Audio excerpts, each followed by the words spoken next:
शंकर ने अपना तीसरा नेत्र खोल करके कामदेव को जला दिया, क्योंकि परहित तो किया कामदेव ने वहां पर, लेकिन वहां पर भी एक कारण बन गया ना, भगवान शंकर से जुड़ा हुआ, इस कारण से वहां पर भगवान शंकर ने क्रोध कर दिया था। लेकिन यहां पर जो आप क्रोध कर रहे हो, फिर मैं कहता हूं कि आपका क्रोध करना अनुचित है, क्योंकि जो धनुष टूटा है, आप वहां पर भी परहित में कामदेव ने कार्य किया था, और यहां पर भी जो धनुष टूटा है बाबा, तो यहां पर भी धनुष परहित में टूटा है, परहित में। एक सिद्धांत कहता है, आपने कई सूत्र पढ़े थे, एक सूत्र मैं आपके सामने पढ़ रहा हूं। कुछ स्थान ऐसे होते हैं जिन स्थानों पर अगर झूठ बोल दिया जाए, कुछ स्थान ऐसे होते हैं कि जिन स्थानों पर अगर झूठ बोल दिया जाए तो वो झूठ पाप में परिवर्तित नहीं होता है, वो झूठ पुण्य में बदल जाता है, पुण्य में। अब स्थान देखिए कौन कौन से जहां पर झूठ बोला जाए तो झूठ पुण्य में परिवर्तित होता है, वो झूठ पाप में परिवर्तित नहीं होता है। स्त्री नर्म विवाहे च व्रतर्थे प्राण संकटे गो ब्राह्मण हितार्थाय हिंसायाम च नान्यतम स्याज्य गुस्सितम।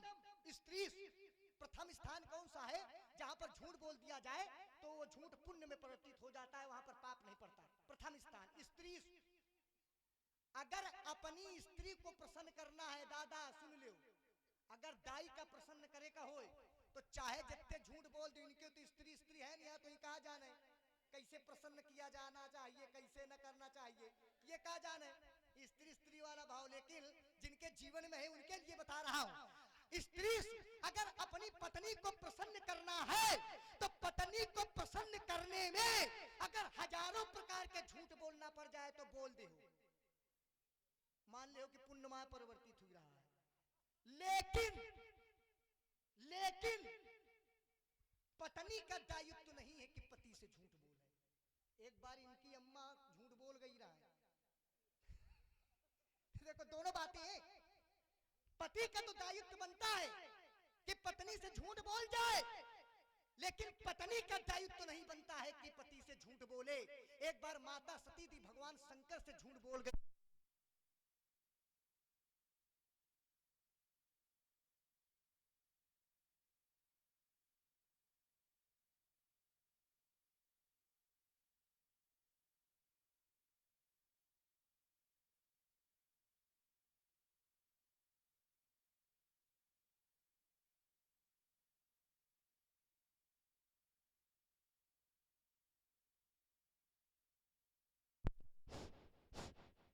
हमारे वेद प्रकाश जी, व्यास जी, वैद्य जी, आप विश्राम कर चुके होंगे, तो अब सुंदर अपने यंत्र को संभालिए आकर के, यंत्र को, क्योंकि इस यंत्र का मंत्र सब लोगों को नहीं आता है, आपको आता है इसलिए आपको बैठाला गया है।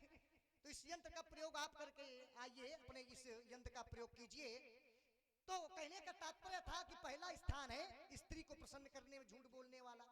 अब दूसरा स्थान कौन सा है? नर्म विवाहे च व्रतर्थे प्राण संकटे।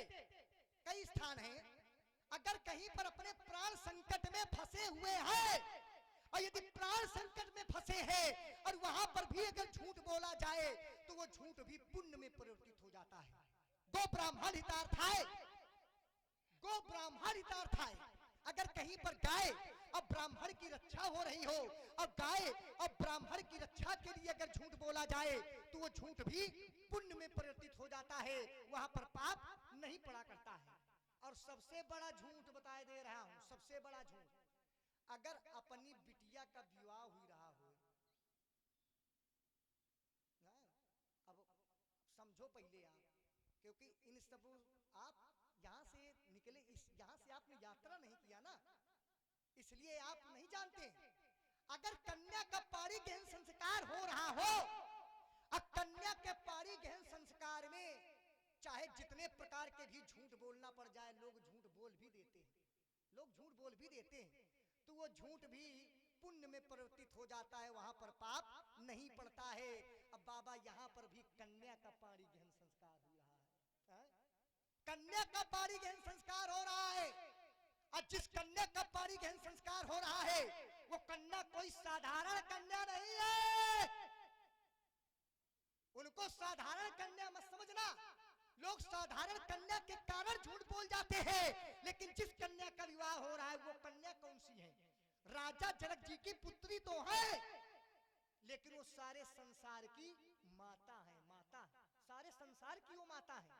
जनक सुता जग जननी जानकी और अतिशय प्रिय करुणा निधान की ताते जुग पद कमल मनावहु तो जासु कृपा निर्मल मति पावहु।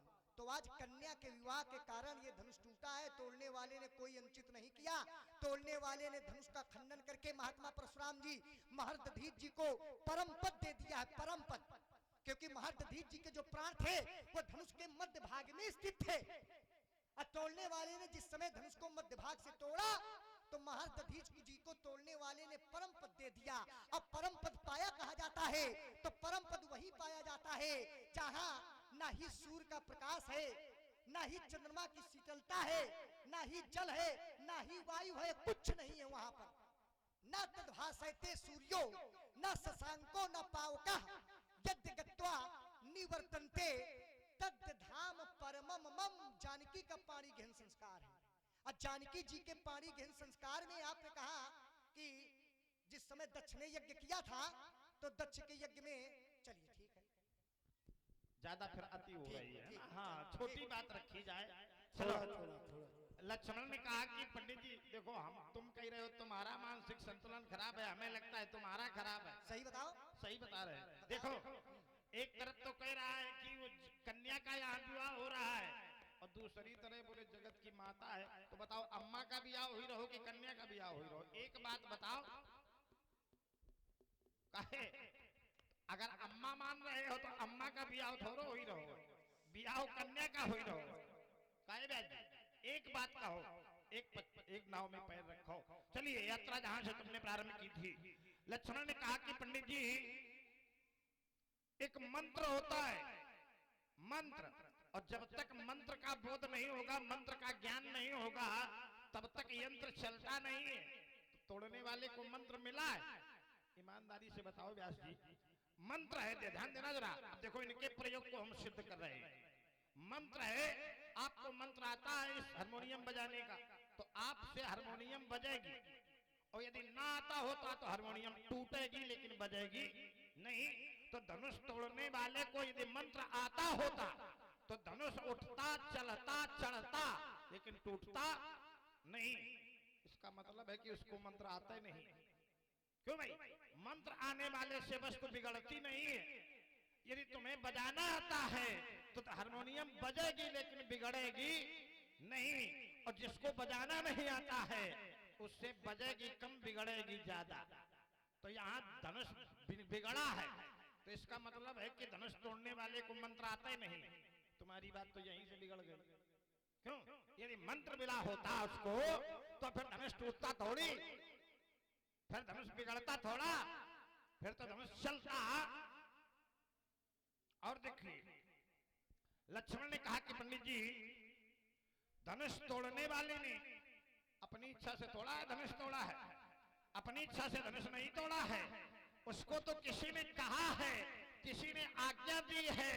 राजकुमार लक्ष्मण, यदि उसने आज्ञा के बल पर धनुष तोड़ा है तो मैंने कहा था कि धनुष तोड़ने वाला मेरा शत्रु है, तो फिर न तुम्हें बोलना चाहिए न किसी दूसरे को बोलना चाहिए, सीधे सीधे तोड़वाने वाले को हमारे पास आना चाहिए, उसको हमसे उत्तर कहना करना चाहिए कि हमने धनुष तोड़वाया। हमारी उसकी वार्ता होती, फिर तुम किस आधार से खड़े हो गए? तुम्हारा भैया किस आधार पर खड़ा हो गया? वो किस आधार पर खड़ा हो गया?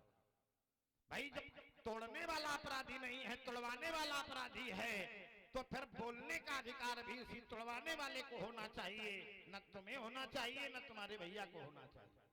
क्यों भाई? किस आधार पर खड़े हो गए? काय बड़ी अम्मा बन के खड़े हुए? फिर तो तोड़वाने वाले को मेरे सामने आना चाहिए, कहना चाहिए कि मैंने धनुष तोड़वाया है या मेरी इच्छा से धनुष टूटा है।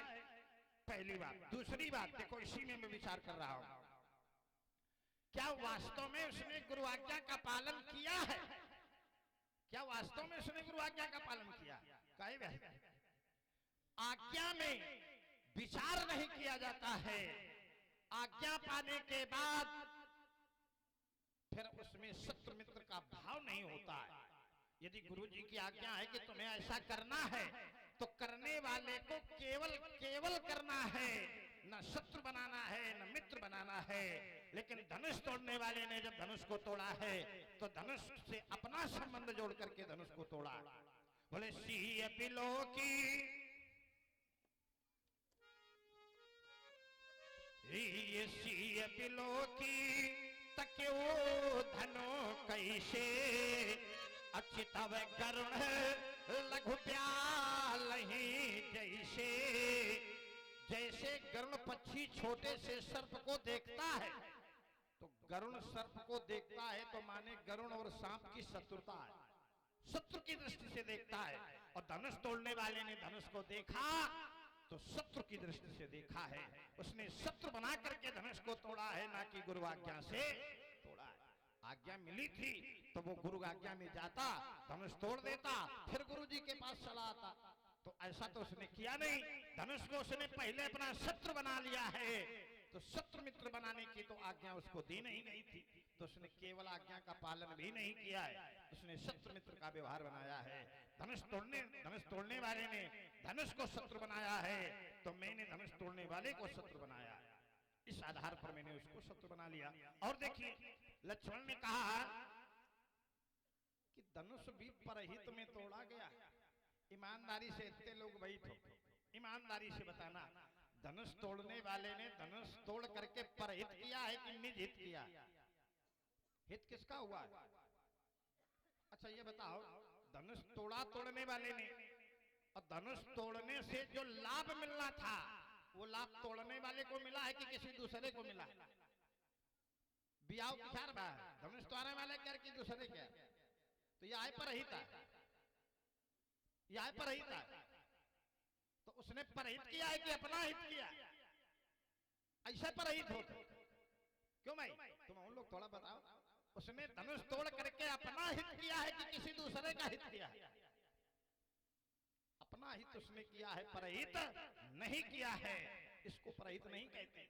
और एक बात बता दें, परहित करने में परहित है क्या? पहले ये भी तो जाना, परहित है क्या? किसी की रक्षा हो जाए, ये हित है। या थोड़ा है कहूं कि हत्या हो जाए या परहित?